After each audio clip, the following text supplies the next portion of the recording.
King Hezekiah's illness and recovery. About this time King Hezekiah fell ill and almost died. The prophet Isaiah son of Amoz went to see him and said to him, "The Lord tells you that you are to put everything in order, because you will not recover. Get ready to die." Hezekiah turned his face to the wall and prayed, "Remember, Lord, that I have served you faithfully and loyally, and that I have always tried to do what you wanted me to." And he began to cry bitterly. Isaiah left the king, but before he had passed through the central courtyard of the palace, the Lord told him to go back to Hezekiah, ruler of the Lord's people, and say to him, "I, the Lord, the God of your ancestor David, have heard your prayer and seen your tears.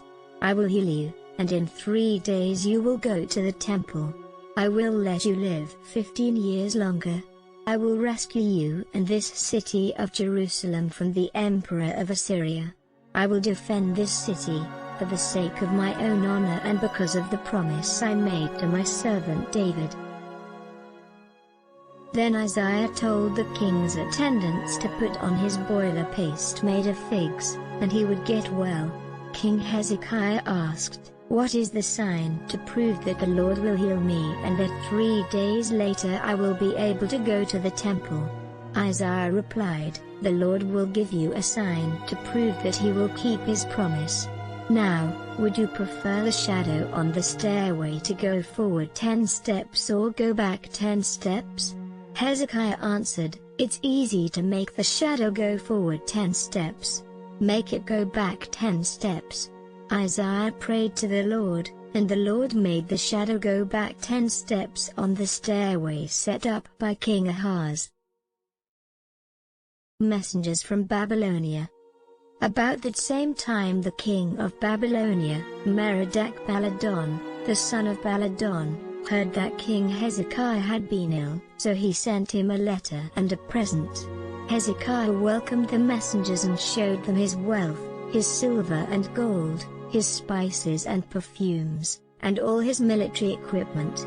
There was nothing in his storerooms or anywhere in his kingdom that he did not show them.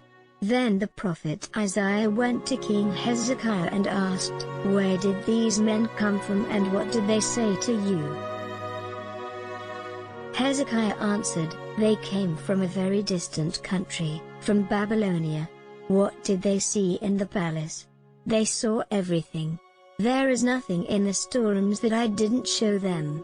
Isaiah then said to the king, "The Lord Almighty says that a time is coming when everything in your palace, everything that your ancestors have stored up to this day, will be carried off to Babylonia.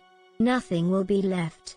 Some of your own direct descendants will be taken away and made eunuchs to serve in the palace of the king of Babylonia."